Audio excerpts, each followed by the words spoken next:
Hi friends, welcome back to my channel.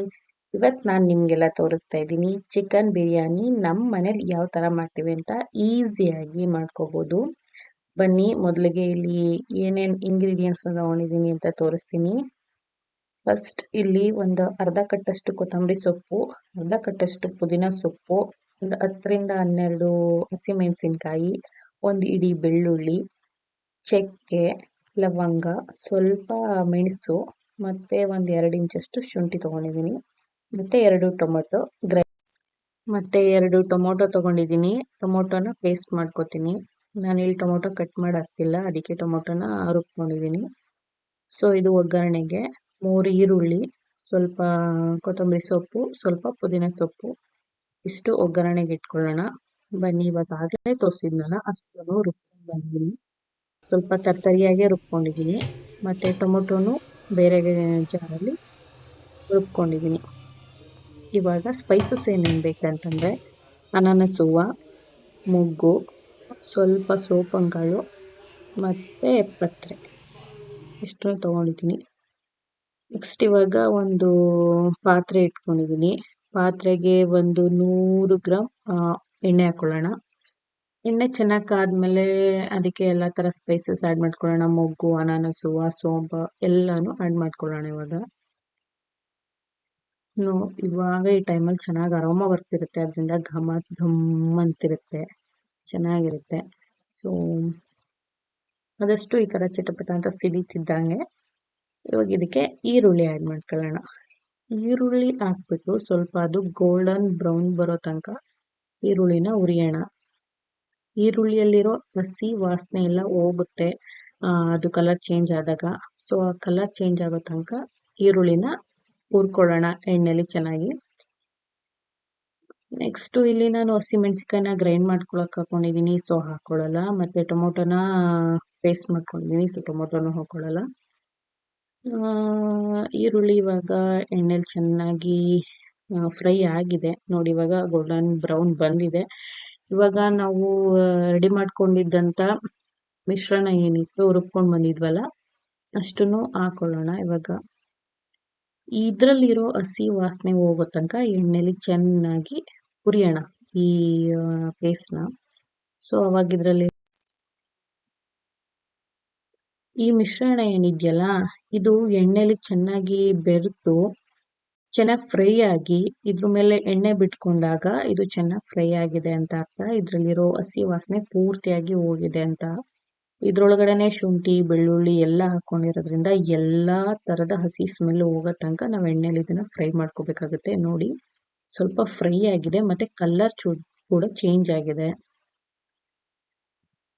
So ಈ ಟೈಮಲ್ಲಿ ಇವಾಗ ಇದಕ್ಕೆ ಇನ್ನು ಮಿಕ್ಕಿದ್ದು ಸ್ಪೈಸಸ್ ಅಂದರೆ ಒಂದು ಸ್ವಲ್ಪ ಖಾರದ ಪುಡಿ, ಧನಿಯಾ ಪುಡಿ ಆ ಥರದ್ದು ಹಾಕೊಳ್ಳೋಣ. ನಾನಿಲ್ಲಿ ಧನಿಯಾ ಪುಡಿ ಮತ್ತು ಅಚ್ಚ ಖಾರದ ಪುಡಿ ಮತ್ತು ಬಿರಿಯಾನಿ ಪೌಡರ್ ಹಾಕ್ಕೊಂಡಿದ್ದೀನಿ. ಈ ಟೈಮಲ್ಲಿ ಬಿರಿಯಾನಿ ಪೌಡರ್ ಬಂದು ನಾನು ತೇಜು ಬಿರಿಯಾನಿ ಪೌಡರ್ ಹಾಕ್ಕೊಂಡಿದ್ದೀನಿ.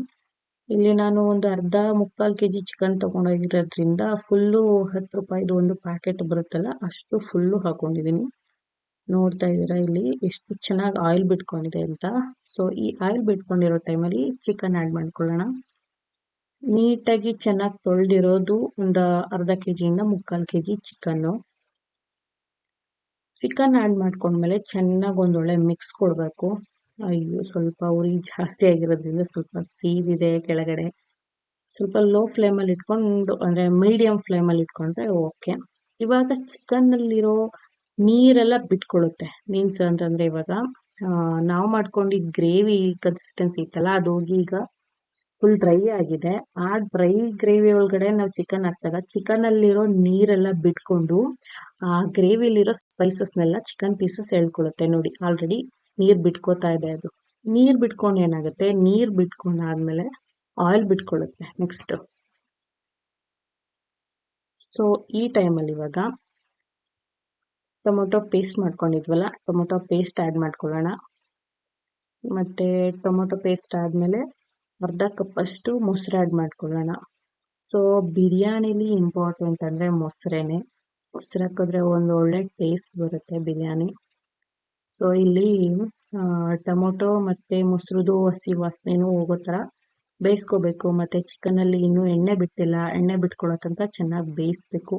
ನೋಡಿ, ಬಿರಿಯಾನಿನ ನೀವು ಎಷ್ಟು ತಾಳ್ಮೆಯಿಂದ ನಿಧಾನವಾಗಿ ಮಾಡ್ತಿರೋ ಅಷ್ಟು ಟೇಸ್ಟ್ ಆಗಿರುತ್ತೆ ತಿನ್ನೋಕ್ಕೆ. ನೋಡ್ತಾ ಇದ್ದೀರಲ್ವಾ ಎಷ್ಟು ಚೆನ್ನಾಗಿ ಎಣ್ಣೆ ಬಿಟ್ಕೊಂಡಿದೆ ಚಿಕನಲ್ಲೆಲ್ಲ ಮೇಲೆ ಅಂತ. ಸೊ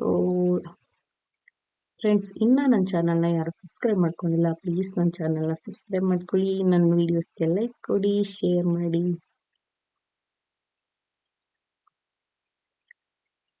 ಸೊ ಇವಾಗ ಚಿಕನಲ್ಲಿ ಎಣ್ಣೆ ಬಿಟ್ಕೊತಾ ಇದೆ ನೋಡಿ, ತುಂಬ ಚೆನ್ನಾಗಿ ಚಿಕನ್ನು ಎಲ್ಲ ಥರ ಮಸಾಲಾನ ಎಳ್ಕೊಂಡಿದೆ.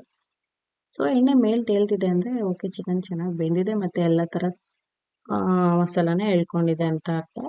ಇವಾಗ ಚಿಕನ್ ಬಿರಿಯಾನಿ ಫೈನಲ್ ಸ್ಟೇಜ್ ಅಂತಲೇ ಹೇಳ್ಬೋದು. ಅಕ್ಕಿ ಎಲ್ಲ ತೊಳೆದಿಟ್ಕೊಂಡಿರ್ತೀವಲ್ವಾ, ಅದಕ್ಕಿಂತ ನೆಕ್ಸ್ಟ್ ಇವಾಗ ಏನು ಹೆಚ್ಚಿಟ್ಕೊಂಡಿದ್ದಂಥ ಪುದೀನ ಸೊಪ್ಪು ಮತ್ತು ಕೊತ್ತಂಬರಿ ಸ್ವಲ್ಪ ಇಟ್ಕೊಂಡಿದ್ವಿ ಅಲ್ವಾ ಒಗ್ಗರಣೆಗೆ ಅಂತ ಹೇಳ್ಬಿಟ್ಟು, ಅದನ್ನ ಈ ಟೈಮಲ್ಲಿ ಇವಾಗ ಆ್ಯಡ್ ಮಾಡ್ಕೊಳ್ಳೋಣ. ಚಿಕನ್ ಕೂಡ ತುಂಬ ಚೆನ್ನಾಗಿ ಎಣ್ಣೆ ಬಿಟ್ಕೊಂಡಿದೆ. ಇವಾಗ ಸೊಪ್ಪೆಲ್ಲ ಆ್ಯಡ್ ಮಾಡ್ಕೊಂಡಿದ್ದೀವಿ. ಏನು ಸೊಪ್ಪು ಹಾಕಿದ್ಮೇಲೆ 1 ನಿಮಿಷ ಮಿಕ್ಸ್ ಮಾಡ್ಕೊಂಡು ನೆಕ್ಸ್ಟ್ ಇವಾಗ ಅಕ್ಕಿ ಎಷ್ಟು ತೊಗೊಂಡಿರ್ತೀವಿ ಅದರ 2ರಷ್ಟು ನೀರು ಹಾಕಿ ಬೇಯಿಸ್ಕೊಳ್ಳೋಣ ಚಿಕನ್ನ. ನಾನಿಲ್ಲಿ ಬಾಸುಮತಿ ರೈಸ್ ತೊಗೊಂಡಿಲ್ಲ ಮತ್ತು ರೇಷನ್ ರೈಸ್ ತೊಗೊಂಡಿಲ್ಲ. ನಾನು ಮನೇಲಿ ಯಾವ ಅಕ್ಕಿ ಯೂಸ್ ಮಾಡ್ತೀನಿ ಅದೇ ಅಕ್ಕಿ ತೊಗೊಂಡಿದ್ದೀನಿ. ನಮ್ಮನೆ ಅಕ್ಕಿಗೆ 1 ಲೋಟ ಅಕ್ಕಿಗೆ 1.25 ಕಪ್ಪಷ್ಟು ನೀರು ಹಾಕಬೇಕು. ಸೊ ನಾನಿಲ್ಲಿ 2 ಲೋಟ ಅಕ್ಕಿಗೆ 3.5 ಕಪ್ಪಷ್ಟು ನೀರು ಹಾಕ್ಕೊಂಡಿದ್ದೀನಿ. ನಿಮ್ಮನೆ ಯಾವ ಅಕ್ಕಿ ಯೂಸ್ ಮಾಡ್ತೀರಾ ಅದ್ರ ಮೇಲೆ ತಕ್ಕಂತೆ ನೀವು ನೀರು ಹಾಕ್ಕೋಬೇಕು.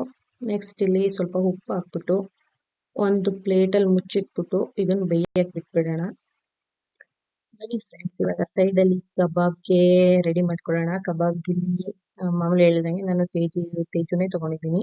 ತೇಜು ಕಬಾಬ್ ಪೌಡರು ಮತ್ತು ಜಿಂಜರ್ ಗಾರ್ಲಿಕ್ ಪೇಸ್ಟು, ಸ್ವಲ್ಪ ನಿಂಬೆ ರಸ, ಇಷ್ಟನ್ನು ತೊಗೊಂಡು ಚೆನ್ನಾಗಿ ಮಿಕ್ಸ್ ಮಾಡಿ ಚಿಕನ್ ಜೊತೆ ಬೆರೆಸು ಒಂದು 1/2 ಅವರ್ ಬಿಟ್ಬಿಡ್ತೀನಿ. ಸೊ ಅದು ಮ್ಯಾರಿನೇಟ್ ಆಗೋಷ್ಟರೊಳಗೆ ಇಲ್ಲಿ ನೀರೆಲ್ಲ ಕುದ್ದಿದೆ ಬಿರಿಯಾನಿದು. ಇವಾಗ ಚೆನ್ನಾಗಿ ವಾಶ್ ಮಾಡಿ ಅರ್ಧ ಗಂಟೆ ಅಕ್ಕಿನ ನೀರಲ್ಲಿ ನೆನೆಸ್ಕೊಂಡಿದ್ದೆ, ಯಾಕೆಂದರೆ ಚಿಕನ್ ಬಿರಿಯಾನಿ ತುಂಬ ಉದ್ರಾಗಿ ಬರುತ್ತೆ ಅಂತ.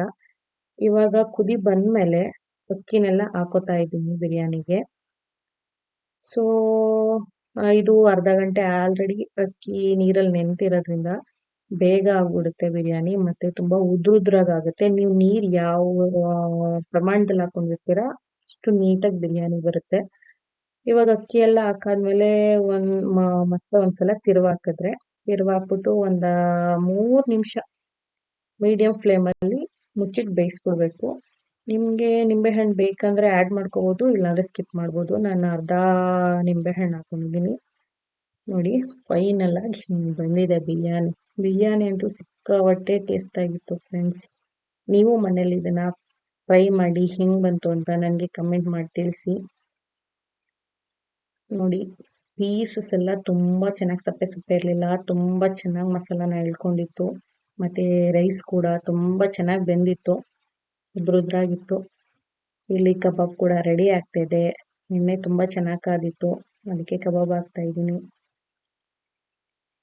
ಸೊ ಫ್ರೆಂಡ್ಸ್, ಈ ರೆಸಿಪಿನ ಮನೇಲಿ ಟ್ರೈ ಮಾಡಿ ನನಗೆ ಕಮೆಂಟ್ ಮಾಡಿ ತಿಳಿಸಿ.